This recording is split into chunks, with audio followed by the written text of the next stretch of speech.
Hello and welcome to Chapter 12, Alcohol and Driving. As we've done with the other units, we are going to start out with a pre-quiz, starting with question number 1. Which of the following will help a drinker sober up from the effects of alcohol? A, fresh air or a cold shower. B, coffee or milk. C, food in the stomach. Or D, time.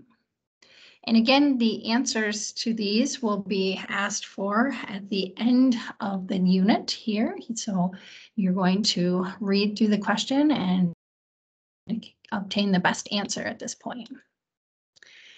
Number 2, oxidation. The burning of alcohol takes place in the A, brain, B, stomach, C, liver, D, lower intestine. Question 3, alcohol affects a drinker's behavior as soon as it A, is swallowed, B, reaches your brain, C, is oxidized, D, enters the bloodstream.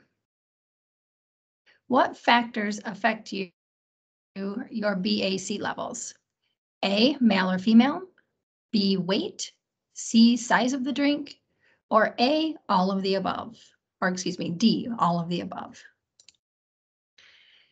Question 5, the effects of alcohol will start with the A, first drink, B, second drink, C, third drink, or D, fourth drink.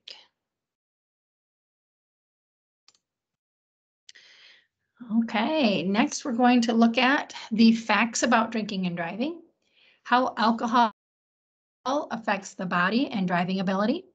We again are going to skip the driver's ed scenarios.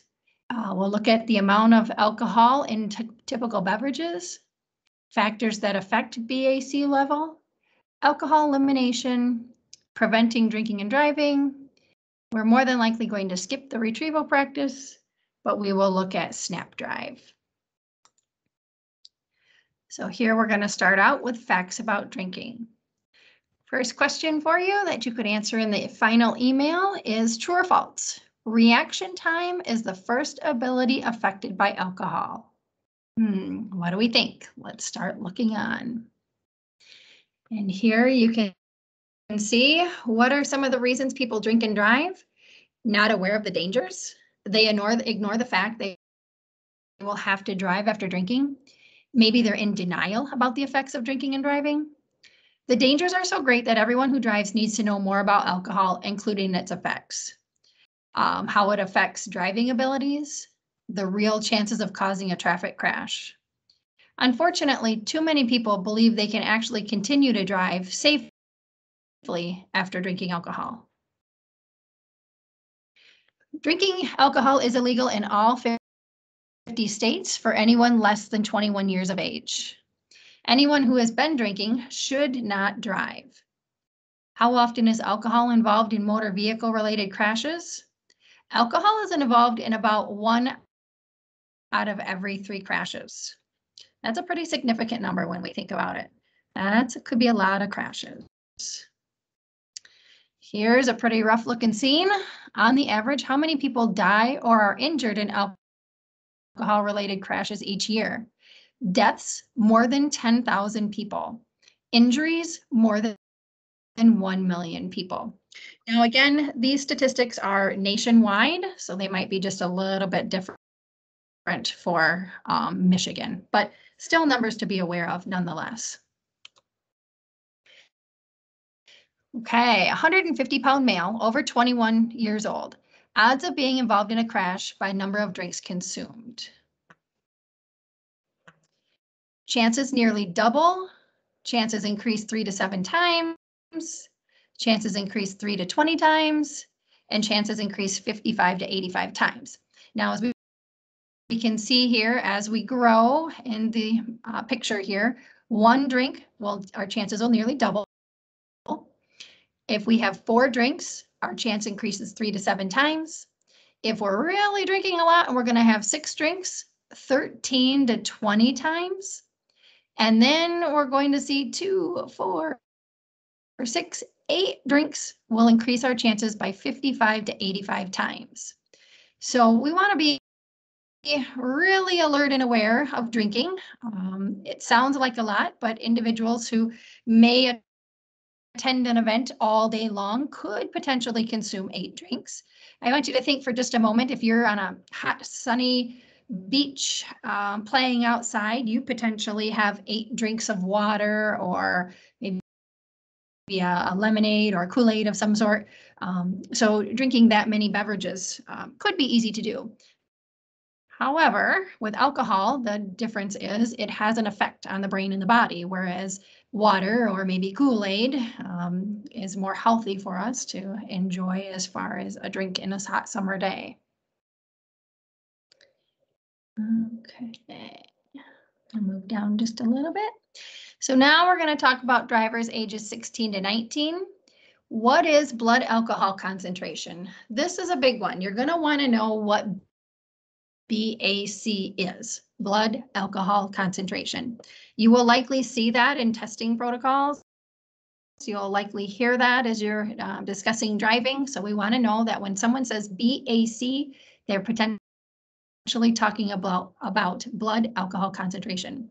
The ratio of alcohol to blood in a drinker's body is what this actually means, is expressed as percentage. So for example, the maximum legal per se limit in the United States is 0.08%, not 8%. No, that would mean the person would be dead full of alcohol.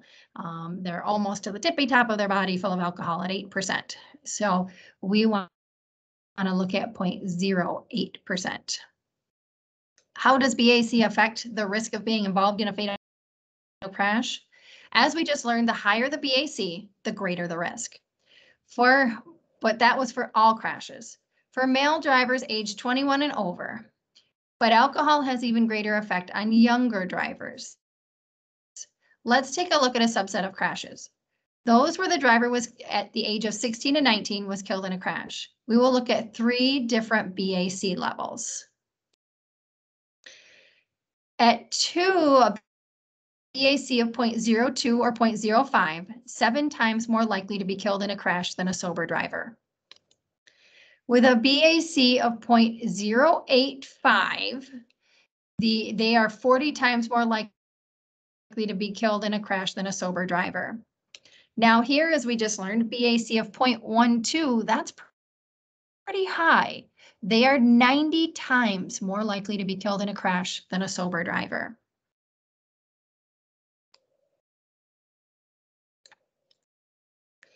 Okay, now we're going to look at how alcohol affects the body in driving. So here, is alcohol considered a drug? Yes, actually it is. What kind of drug is alcohol? It's a depressant drug.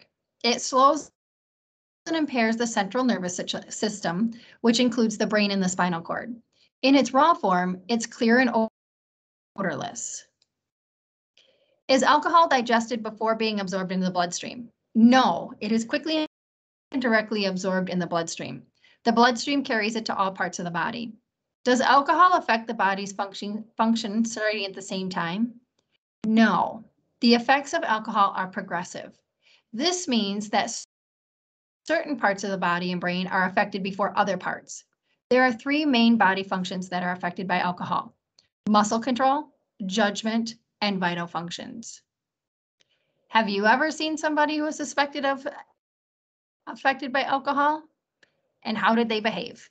We don't necessarily need to write that down, but I want you to think. If you've ever seen somebody who's drinking, maybe they were a little loud, maybe their movements weren't as smooth, reaction time slower.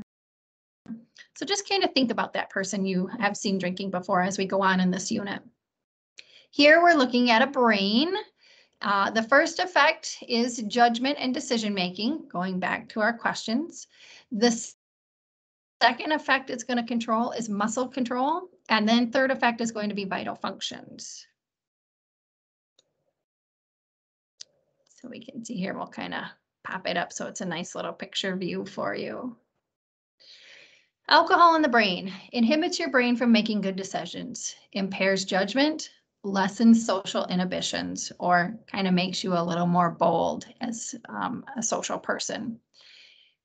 It's difficult to see a drinker's impaired judgment. Among most drinkers, the first outward signs of impairment include poor balance or stumbling, slurred speech, reduced motor control. But the very first effects of alcohol are on the brain's ability to make decisions.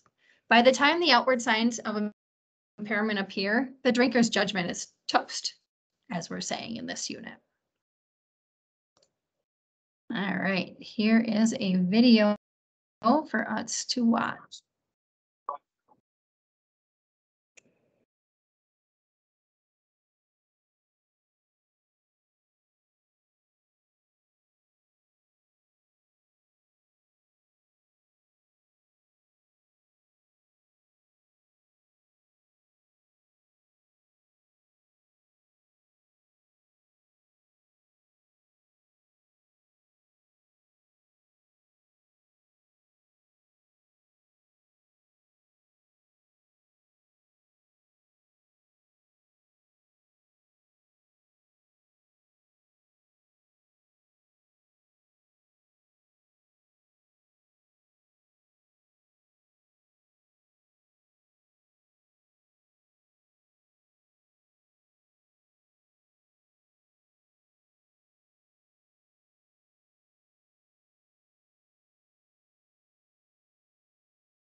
Okay, so that just kind of reviewed what we were talking about.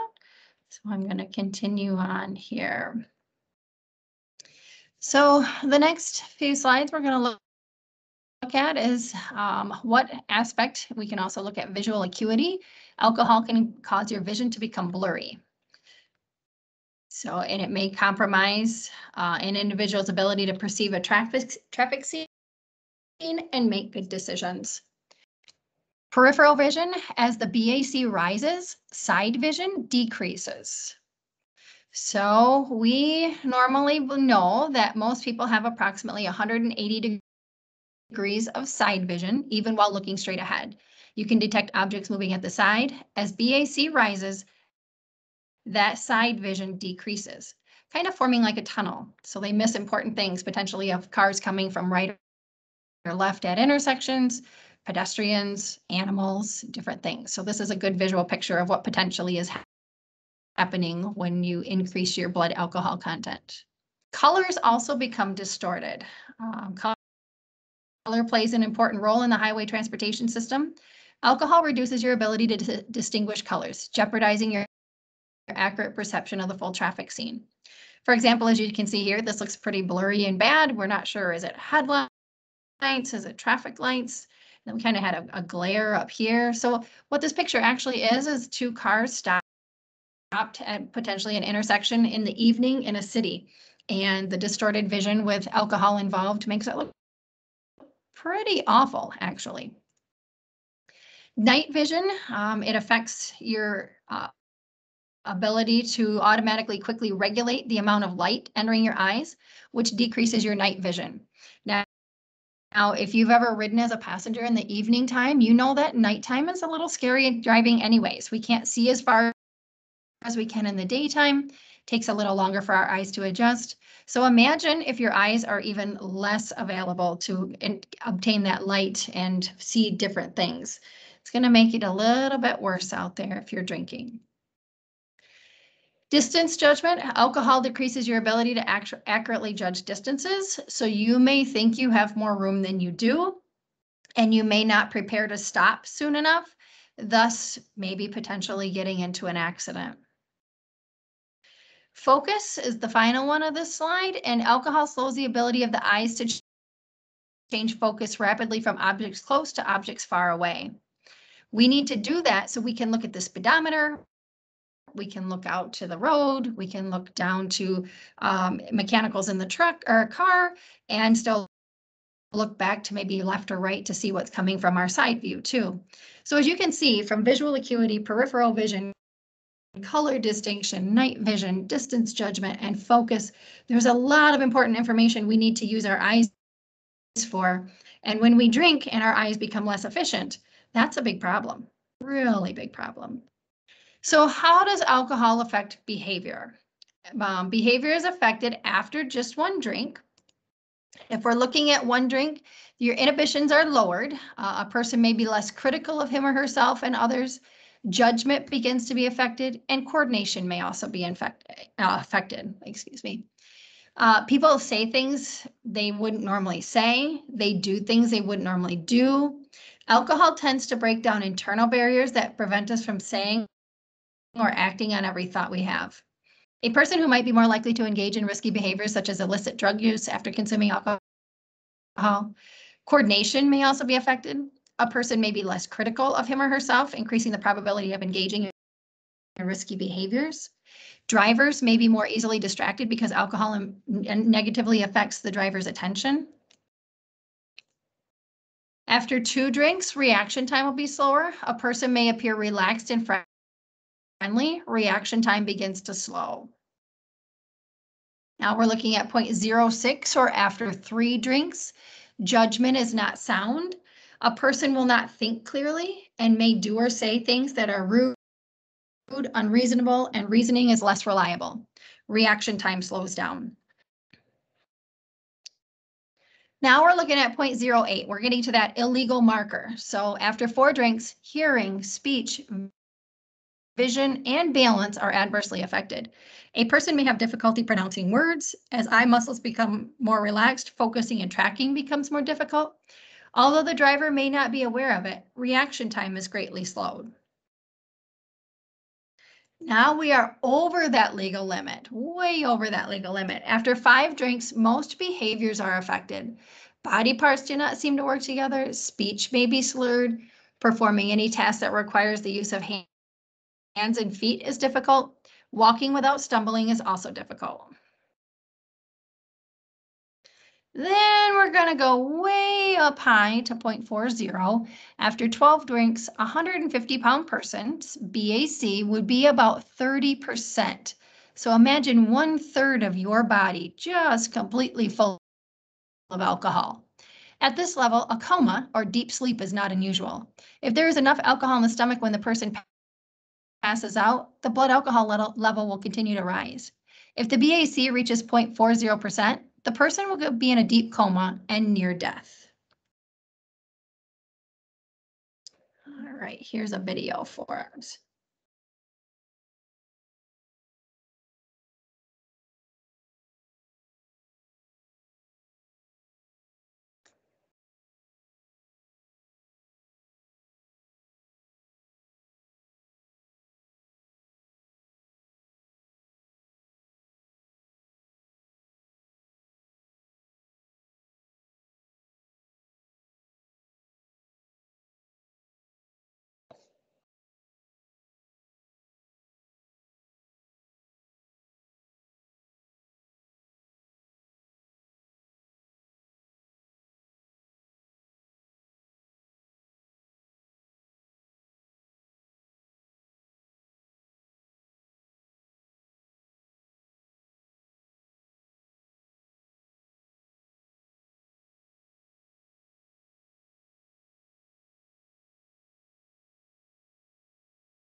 Okay, wow, that was a pretty neat video. I've actually never seen anything like that. So the fact that they put all that information together, feel free to watch that one again. It looks pretty good. The amount of alcohol in typical beverages. So I guess we want to talk about that to know. I mean, most of us potentially don't drink alcohol. So do standard size servings of beer, wine, whiskey, and mixed drinks contain the same amount of alcohol? No, they contain different amounts. So a 12-ounce beer contains less alcohol than a drink mixed with 80 proof whiskey. True or false? Well, actually, a 12-ounce beer contains less alcohol than a drink mixed with 80 proof whiskey is false. Many people think hard liquor, such as whiskey, contains more alcohol than beer. Either drink can be stronger. It depends on how much pure alcohol is in the beverage.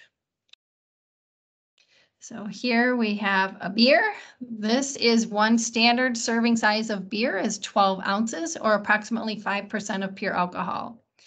And in terms of percent, how much alcohol is in beer? On the average, beer contains about 5%. So how much pure alcohol would be in a 12-ounce beer? That would be 12 ounces times 5% equals 0.60 ounces. So 12 ounces of beer would contain 0.6 of 1 ounce of pure alcohol. So that's for you number crunchers out there. If beer is served in only 12-ounce sizes, or excuse me, the question is beer served only in 12-ounce sizes? No, there are many sizes. There are 16, 24, 8, 40 ounce.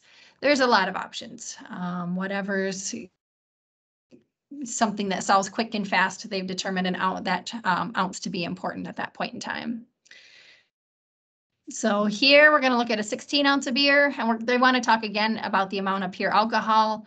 It's going to be 0.8. I don't think we're going to focus so much on that. Let me get down here a little bit more. They have a couple of slides on this information, so I'm just going to kind of click through. So here are 3 beers. As you can see, the amount of pure alcohol in each depends on the size of the drink and the strength of the beer. So a beer is not always a beer. Beers do vary a lot. Do any beers contain more alcohol? Yes, some may contain 6.5%, which is 0.078 ounce of pure alcohol in a 12-ounce serving. Here we're going to look a little bit at whiskey. So whiskey standard size serving is 1.5 ounces, but that's often mixed with another alcohol-free beverage such as soda, and you'll hear it termed as a mixed drink. How is the strength of whiskey and other liquors measured? It's measured by using proof. The legend has it that the term proof came from the basic test used in the old days to determine how strong a spirit beverage was. If after being mixed with gunpowder, rum would burn and it was said to have 100 degrees proof.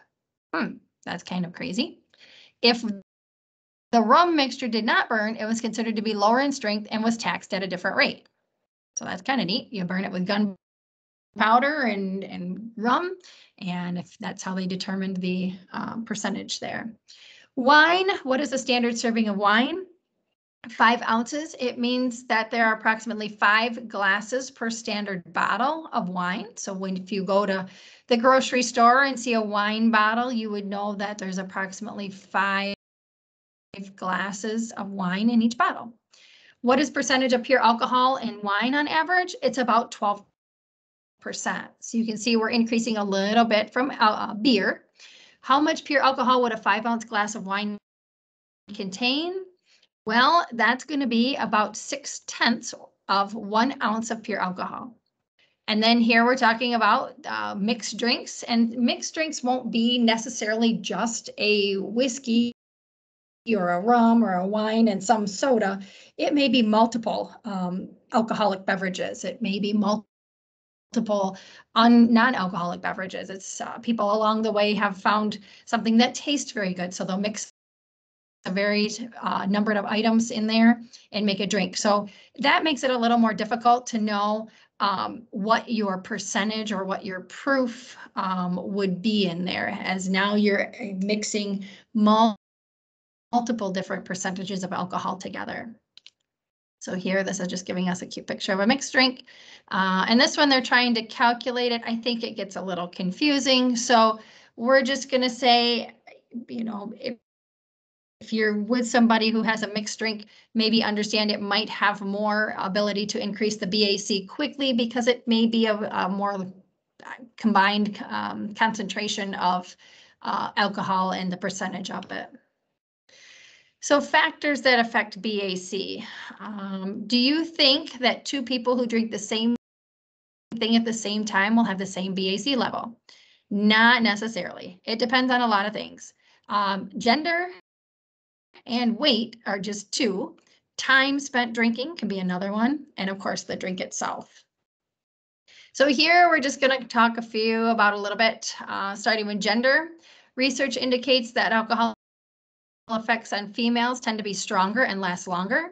As a result, women reach a peak BAC about 20% higher than men do, with all other things equal. So women's body produce less alcohol dehydrogenase. Sorry, that's a big word and I'm trying to get it all out, which breaks down alcohol in the stomach. This means that women take longer to process the alcohol, so their BAC will peak higher. Body weight, this should be kind of a simple one to know that the heavier the person's body, the more alcohol it's going to take to absorb into the whole system. So of course, smaller persons, BAC increases quicker. As I had mentioned, strength of the drink. So like I was saying, if we use, for example, mixed drinks and we put a bunch of different drinks in there, it might increase the BAC quicker. Also too, we learned that whiskey may be a little higher, wine is a little higher, and then the beer in there. So, and just seeing that it kind of, and it's not clicking like it should here. I apologize. We're supposed to click on the buttons and it works pretty well for us. So.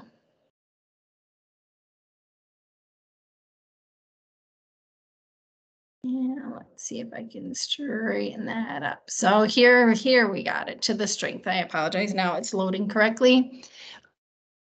And here again, the stronger the beverage, the higher the BAC. Given two drinks with equal amount of liquid, the stronger beverage will result in a higher BAC.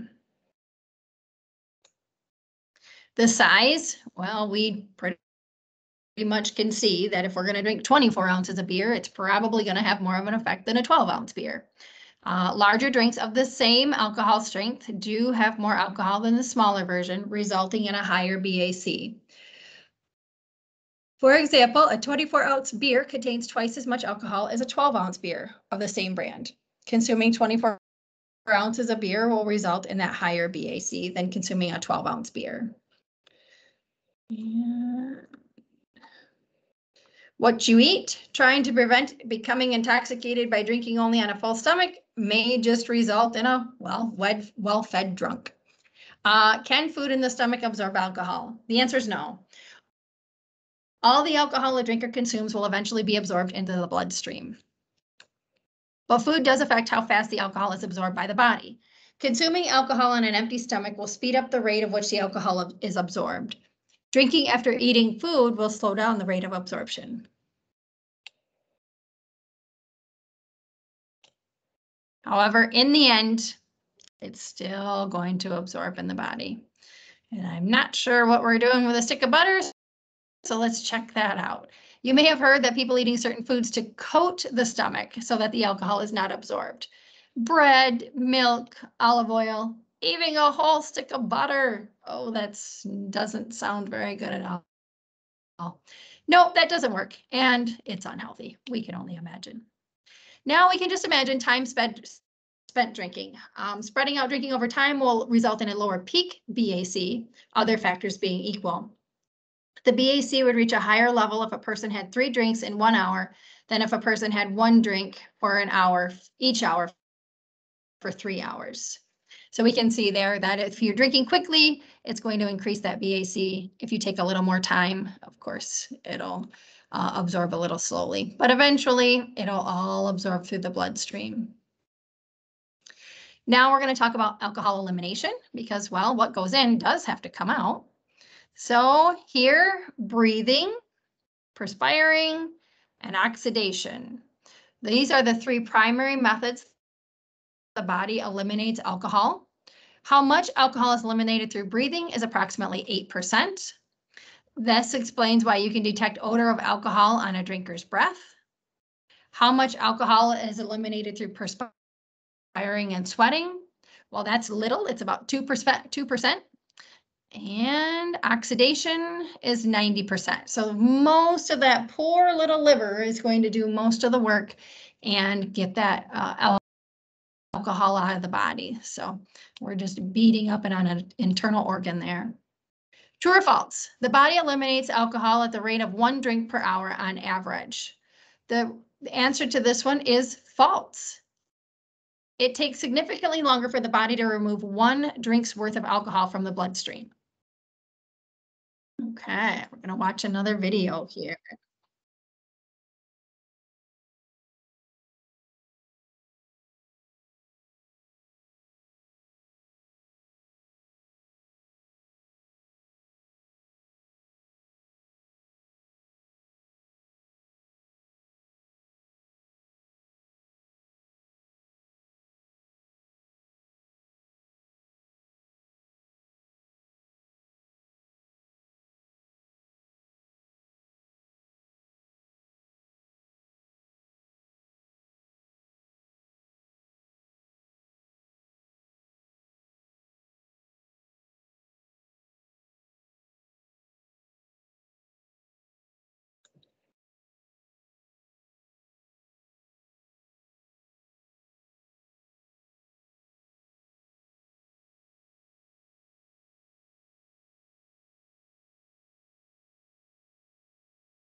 Okay, that's a very good explanation. I think this next one is just going to be a little confusing, so I'm going to kind of click through these a minute on how the elimination goes. I think that video really explained it well, so give me a moment. It's loading a little slowly again today. Get through here and we'll land on a true-false question for the morning. A driver with a blood alcohol level below the legal limit cannot be charged while impaired driving. True or false? And the answer is false. A driver could be charged with impaired driving with a BAC of anything over 0. What is the legal definition of intoxication? Most states have 2 definitions. The first is per se definition stating that any person operating a motor vehicle with a BAC of a specified amount such as 0.05 or 0.08 is considered legally intoxicated. If it is determined through the testing that a driver's BAC meets or exceeds this amount, they are legally intoxicated. Most states, have a second definition, typically wording something like driving while mental or physical faculties are impaired due to alcohol or other drugs. This definition is based more on an observed behavior rather than the results of numerical test. A blood or breath test is not obtained for every driver suspected of impaired driving, but by observing a driver's behavior sometimes. How long can a driver's BAC be? How low can a driver's BAC be and the driver still be convicted of a DWI, DUI, etc.? In theory, any BAC level above 0. Drivers have been convicted of impaired driving at BACs as low as 0.03%. One of the developers of this curriculum, who is married to an attorney who prosecuted alcohol-impaired driving cases, she convicted a male driver who had a BAC of 0.03. Don't mess with Texas. All right, we're going to move on here. Now we want to talk about preventing drinking and driving. What options do you have when faced with the opportunity to ride with a driver who's consumed alcohol? We might want to look at that. Do we really want to ride with somebody who's consumed alcohol? Well, we can start by calling a taxi. Always know your options before ever being pressured to ride with a driver who's been drinking. In short, never ride with someone who's been drinking, and instead take advantage of other transportation resources.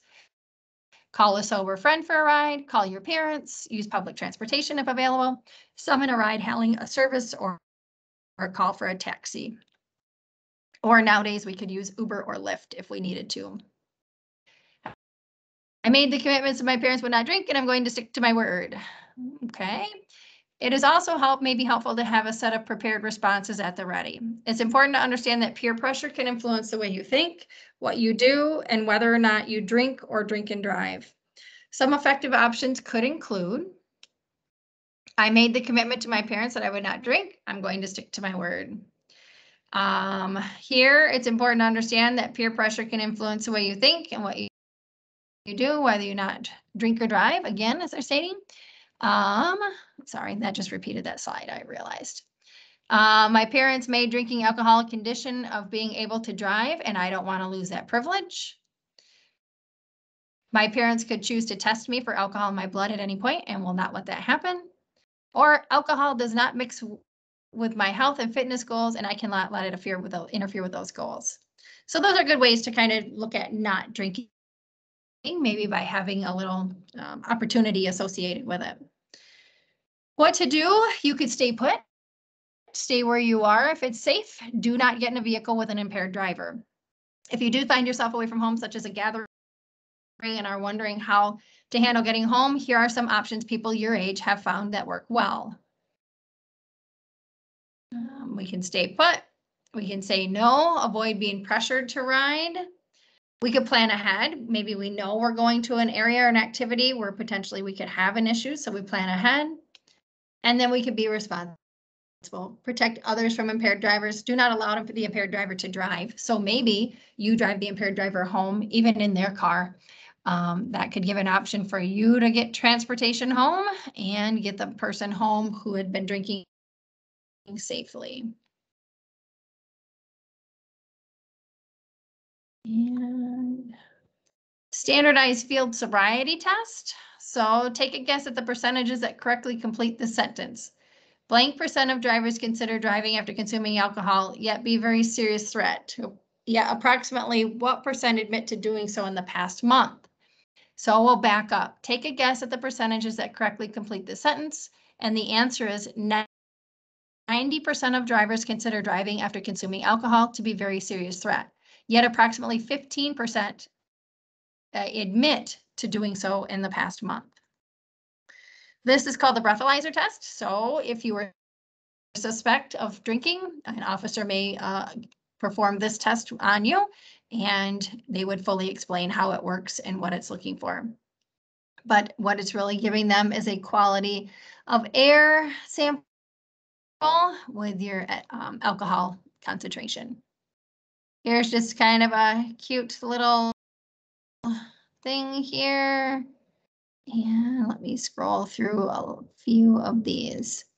And I think at this point in time, we do have a couple of snap drive videos. So I'm going to get those up. And these are the short, quick videos that we look at here.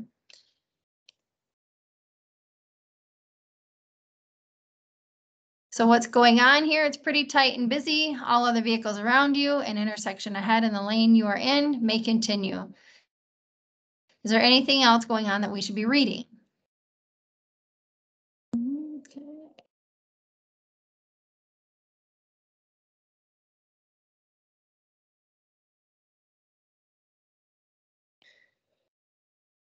So this one, they want you to see that the road disappears. The downgrade severely limits your line of sight and what is on the other side. There's no passing going on. So if we had one beer and our judgment was affected, we might have issues, right? We wouldn't judge that hill correctly. We wouldn't stay on our side, and we would potentially have an issue with safely maneuvering around that area. So we'll watch it one more time. So again, you can see here, we want to have good judgment when we're driving down the road, especially in a situation like this. Here, we've got a lot going on. I'm going to bring it back again. We've got lights, colors, distance, intersections. So a lot of information that we need to look at. Oops, and we even have the bicyclist that I've got hidden by my cursor there. So again, drinking and driving has no place. There's a lot going on at all times. We need to be in our best self, doing our best work. And we don't necessarily do that when we are drinking. So here we have a disabled vehicle. And again, distance is going to be important to get around that vehicle. So we want to make sure that we don't have any alcohol in our system and we can accurately determine that just distance and space around the vehicle here. And at this time, this concludes the last PowerPoint of this unit. And we will end chapter 12 right here.